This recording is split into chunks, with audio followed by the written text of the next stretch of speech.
Eric Morehouse here with the Morehouse Group in Richmond, Virginia. Wanted to bring you an Agent 101 topic, even though I am under the weather and not feeling so well.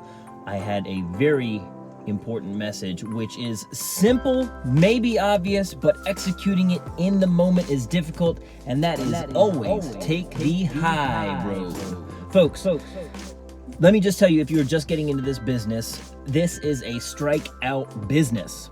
You are going to swing and miss 97% of the time, and if you easily get rattled or frustrated or even worse, get angry in those situations, this is not the business for you. You have got to be a turn the other cheek kind of person.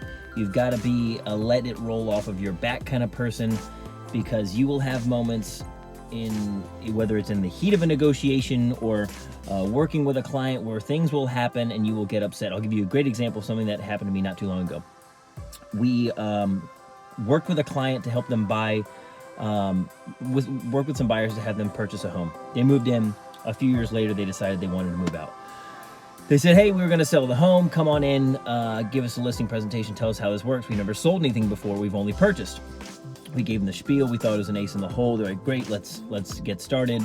But one of the couple had a friend of a friend who they also brought in to interview, who immediately discounted their commission. Unfortunately, for all parties involved, they went with that discount agent and they got underserved. There was a lot of retroactive marketing that happened once the home didn't sell, a lot of price dropping that happened once the home didn't sell. Long story short, the home didn't sell and they came back to us. But I can tell you, in the moment when we had these folks who were not just clients, but essentially old friends, decide they did not want to work with us because they thought it would be in their best interest to work with somebody else that was a discount agent. And no fault of them. I certainly don't blame anybody who's trying to save money. I really don't. And if they find somebody who does a better job than me, look at this. I don't blame people for that either. But I did get a little hurt by it. I'm not gonna lie. I'm a human. I have feelings too. When I sat down with these folks, it was kind of like, let's do this. Not, hey, am I even gonna get the job? But I chose in that moment to say, look, you picked whoever you're gonna pick. That's fine. I hope it goes well. If it doesn't, we're always here. And we were. It didn't go well. They worked with us. We sold the home for overlist price in just a couple of days because we really kicked butt at the marketing side of things.